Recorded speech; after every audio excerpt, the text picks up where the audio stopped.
Did you plant your soybeans early this year? Have you been out to see how they look so far? Today I'm in a no-till soybean field in Eastern Nebraska here in Saunders County. And I came out here today to check on Emergence. And so far, we're looking pretty good. Let's take a closer look. So as we dig into this field, these soybeans are CROPLAN 2540 XtendFlexes. These were intentionally planted slightly deeper than we would normally want to, shooting for 2 to maybe even 2¼ inches. And the reason why is because we had really nice conditions for about 3 to 4 days when these soybeans were planted. But we were forecast to get some pretty cold temperatures about 4 days after that. So we intentionally set the planter here to put these in the ground slightly deeper than we typically would, trying to protect them from some of those cold temperatures that were coming there shortly after planting. And so far, that seems to be the right decision. One of the challenges of planting soybeans in a no-till environment, especially early in the season, is how do you manage your residue?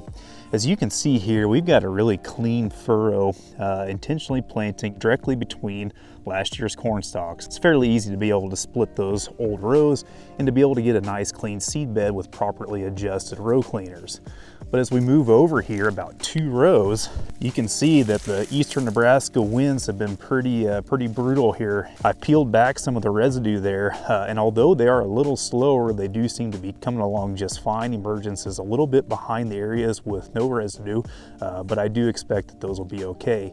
Now, one of the things to keep in mind is if we do end up with some frost or even a light freeze here in a few days, the areas that are more likely to be impacted are, number 1, of course, your low-lying areas, but number 2 are actually these pockets here with these heavy residue, and that's because the soil will not actually release as much heat throughout the nighttime and early morning hours when our temperatures reach their lowest. Now, if we do end up with some damage from a frost or even a light freeze, one of the most important things is we're gonna have to wait at least 5 to 7 days. Because we're gonna have to allow these beans to show some regrowth, I would be comfortable if we can leave a standing population of, say, 80,000 plants per acre, so long as we don't have any big gaps. Those 12 to 24 inch spacings between plants where those beans won't be able to compensate. As far as anything we can do right now to protect these soybeans from the coming cold temperatures, unfortunately there's really not.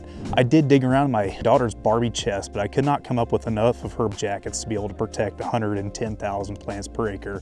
So for now, we'll just have to come back and evaluate these soybeans in about a week.